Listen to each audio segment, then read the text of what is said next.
வணக்கம், என் பேர் பட்டு. என்னோட வெப்சைட்டோட பேர் freefincal.com. இன்னைக்கு வீடியோவில் மியூச்சுவல் ஃபண்ட் ஸ்டார் ரேட்டிங்ஸ்னா என்ன, அதை ஏன் யூஸ் பண்ணக்கூடாது அப்படிங்கிறத பற்றி பார்க்கலாம். மியூச்சுவல் ஃபண்ட் ஸ்டார் ரேட்டிங்ஸ்ங்கிறது ஒரு மியூச்சுவல் ஃபண்டுடைய பர்ஃபார்மன்ஸை இன்னொரு மியூச்சுவல் ஃபண்டோட பர்ஃபார்மன்ஸோட கம்பேர் பண்ணுறது. அதாவது ஒரு இப்போ லார்ஜ் கேப் மியூச்சுவல் ஃபண்ட்ஸ்னால் 20 இருக்குன்னா அந்த 20 லார்ஜ் கேப் மியூச்சுவல் ஃபண்ட்ஸில் ஒரு மியூச்சுவல் ஃபண்ட்ஸோட பெர்ஃபார்மன்ஸையும் வித் ஈச் அதர் கம்பேர் பண்ணி ஒரு மார்க் கொடுக்கறதுக்கு பேர் தான் ஸ்டார் ரேட்டிங்ஸ். இந்த mechanism of mutual fund star ratings கம்பெனியில் எப்படி எம்ப்ளாயீஸ்க்கு அப்ரைசல் கொடுக்குறாங்களோ மோர் ஆர் லெஸ் அதே மாதிரியான ஐடியாஸ் தான் யூஸ் பண்ணுறாங்க. இப்போ ஒரு கம்பெனியில் ஒரு அப்ரைசல், அதாவது போனஸ் வாட்டவர் எப்படி சொல்கிறீங்களோ, இன்க்ரிமெண்ட் எப்படி வேணால் ஒரு ஆர்கனைசேஷனுக்கு ஒரு ரூல்ஸ் இருக்கும். அது எப்படி கொடுக்குறாங்கன்னா, இப்போ முதல்ல டிஃப்ரெண்ட் டைப்ஸ் ஆஃப் எம்ப்ளாயீஸை ஒரு கேட்டகரைஸ் பண்ணுவாங்க. அக்கௌண்டிங்னா அக்கௌண்டிங் ஸ்டாஃப் ஒரு 10 பேர் 20 பேர் அந்த மாதிரி. அதுக்கப்புறம் ஃப்ரண்ட் அண்ட் ஸ்டாஃப்னா அவங்க, customer service, back and customer support அவங்க, அப்புறம் சாஃப்ட்வேர் டெவலப்மெண்ட் ஒருத்தங்க, சாஃப்ட்வேர் டீபக்கிங் ஒருத்தங்க, மெயின்டெனன்ஸ், சர்வர் மெயின்டெனன்ஸ், அந்த மாதிரி ஒரு டிஃப்ரெண்டான கேட்டகரிஸ் இருக்கும். ஸோ ஒரு கேட்டகரியிலையும் ஒரு பெஞ்ச்மார்க், அதாவது இந்தந்த கேட்டகரிஸில் இந்தந்த வேலைகள்லாம் இருக்குது, இந்தந்த வேலைகள்லாம் இந்தந்த டைமில் பண்ணால் தான் ஆர்கனைசேஷன் அவங்களுடைய ஆர்கனைசேஷனோட காஸ்ட்டும் கம்மியாக இருக்கும், ஆர்கனைசேஷனுக்கு ப்ராஃபிட்டும் வரும் அப்படிங்கிறது ஒரு பெஞ்ச் மார்க் ஒன்று டிசைட் பண்ணிப்பாங்க. மியூச்சுவல் ஃபண்ட்ஸ்க்கு இருக்கிற பெஞ்ச் மார்க் மாதிரி அவங்களுக்கும் ஒரு எம்ப்ளாயீஸை பெஞ்ச் மார்க் பண்ணுறதுக்கு ஒரு செட் ஆஃப் ரூல்ஸ் இருக்குன்னு வச்சுங்களேன். இந்த ரூல்ஸை வச்சு ஒருத்தருடைய பர்ஃபார்மன்ஸை கனெக்ட் பண்ணுறது. இப்போது ஒருத்தர் இந்த பெஞ்ச் மார்க்கோட அதிகமாக வேலை பண்ணுறாரு, ஃபாஸ்ட்டாகவே டெலிவர் பண்ணுறாரு வேலை, இல்லை இன்னொருத்தர் கம்மியாக டெலிவர் பண்ணுறாருன்னா அதுக்கேற்ற மாதிரி ஒரு மார்க் கொடுக்க வேண்டியது. பர்ஃபார்மன்ஸ் ஸ்கோர் இல்லை ஸ்பீடு ஸ்கோர்னு வச்சுங்களேன். பட் ஆனால் ஒரு வேலையை ஃபாஸ்ட்டாக பண்ணால் மட்டும் போதாது இல்லை, அது ஒழுங்காகவும் பண்ணணும். கிளைண்ட்டுக்கு போச்சுன்னா அவங்க எல்லாமே தப்பாக இருக்கே, திருப்பி பண்ணுன்னு அனுப்பிச்சாங்கன்னா, அதாவது அந்த டீமுடைய என்ன சொல்கிறது, பர்ஃபார்மன்ஸை தவறுகள் பண்ணி இல்லை டிலே பண்ணி யாராவது கீழே இழுக்கிறாங்க அப்படின்னு வந்தால் அது ஒரு டிலே ஸ்கோர் அப்படின்னு ஒன்று இருக்கும். ஒரு பேச்சுக்கு சொல்கிறேன். So speed score, delay score, இதை ரெண்டுத்தையும் சேர்த்தா எஃபிஷியன்சி ஸ்கோர்னு வரும். அந்த எஃபிஷியன்சி ஸ்கோரை வச்சு உங்கள் ஒரு எம்ப்ளாயீஸுக்கும் ஒரு மார்க் கொடுப்பாங்க. அந்த மார்க்குக்கு ஏற்ற மாதிரி ஒரு ஸ்டார் ரேட்டிங்ஸ் வரும். இப்போ நீங்கள் பார்த்தீங்கன்னா இந்த மார்னிங் ஸ்டார் வெப்சைட்டில் இந்த மாதிரி ஒரு பிக்சர் நீங்கள் பார்க்கலாம். எம்ப்ளாயீஸ்க்கு இதே பண்ணுறது தான். இந்த மாதிரி ஒரு பர்ஃபார்மன்ஸ் ஒரு எஃபிஷியன்சி ஸ்கோர் எப்படி யூஸ் பண்ணுறாங்களோ, நான் சும்மா ஒரு பேச்சுக்கு சொன்னேன், அது ரொம்ப சீரியஸாக எடுத்துக்காதீங்க.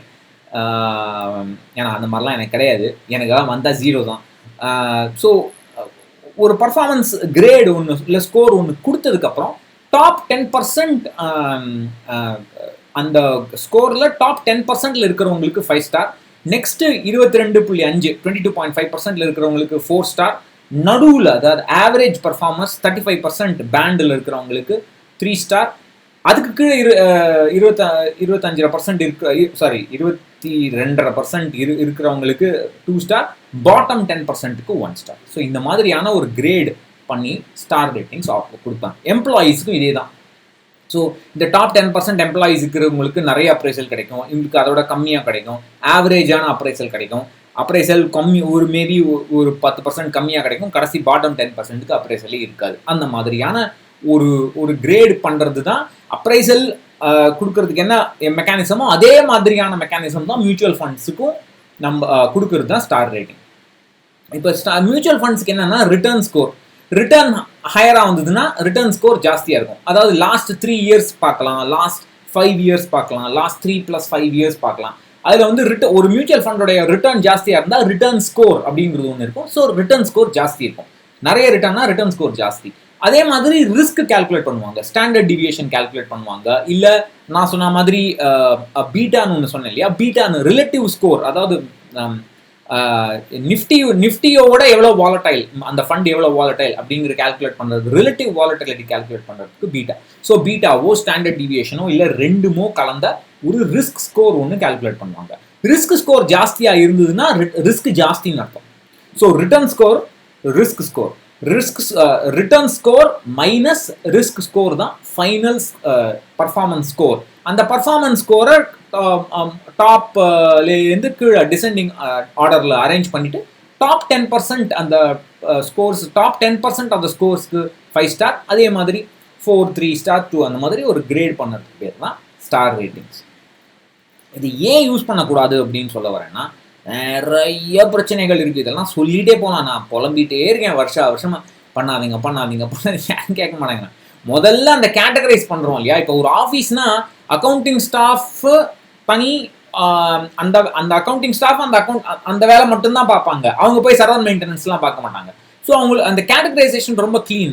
மியூச்சுவல் ஃபண்ட்ஸில் அப்படி கிடையாது. நீங்கள் லார்ஜ் அண்ட் மிட் கேப் ஃபண்ட்ஸுக்கும் மல்டி கேப் ஃபண்ட்ஸுக்கும் என்ன டிஃபரன்ஸ் அப்படின்னு யோசிச்சு பாருங்களேன். அவங்களால கண்டே பிடிக்க முடியாது. எல்லாமே எல்லா மாதிரியே இருக்கும். ஸோ ஒரு கேட்டகரிக்குள்ளேயே ஒரு கன்ஃபியூஷன் வரும். அந்த கேட்டகரிக்குள்ளேயே நிறைய டிஃபரன்ஸ் இன் போர்ட்ஃபோலியோ ஸ்டைல் இருக்கும். ஸோ அதை கேட்டகரின்னு சொல்கிறதே தப்பு. செபி கேட்டகரைசேஷன் எல்லாம் ரைட்டு. அப்படி இருந்தாலும் நான் என்கிட்ட இருக்கிற 10 ஃபண்டை நான் அதை ரேட் பண்ண போகிறேன், கிரேட் பண்ண போகிறேன்னு நீங்கள் ஆரம்பித்தாலே அந்த 10 ஃபண்டே ஒரு மாதிரி இருக்கும். ஆப்பிள்ஸ் அண்ட் ஆரஞ்சு கம்பேரிசன் பாங்க. அப்போ நீங்கள் ரேட்டிங்கே பண்ண முடியாது. ஆனாலும் இவங்க பண்ணுவாங்க. ஏன்னா ஏமாத்துறவங்க இன்வெஸ்டர்ஸ் தானே. அவங்களுக்கு என்ன அந்த 5 ஸ்டார் ரேட்டிங், ஐயோ 5 ஸ்டார் போடுறா, பணத்தை போடுறா அப்படின்னு சொல்லிட்டு போடுவான். நான் 2 நாள் கழிச்சு பார்த்தா 4 ஸ்டார் ஆகிடும். அதுக்கப்புறம் பார்த்தா 3 ஸ்டார் ஆகிடும். திருப்பி வேற ஃபண்ட் வாங்குவாங்க. ஸோ இந்த பண்ணுற இந்த கேட்டகரைசேஷன் ஆஃப் மியூச்சுவல் ஃபண்ட்ஸே முதல் தப்பு. அங்கேயே போச்சு. ரெண்டாவது, அவங்க கடைசி, அதாவது பாயிண்ட் டு பாயிண்ட் ரிட்டர்ன்ஸ், கடைசி 3 வருஷம் ரிட்டர்ன், கடைசி 5 வருஷம் ரிட்டர்ன்ஸ் மட்டுமே எடுப்பாங்க. இப்போ நான் ரோலிங் ரிட்டர்ன்ஸ்னு ஒரு வீடியோ பண்ணேன் இல்லையா?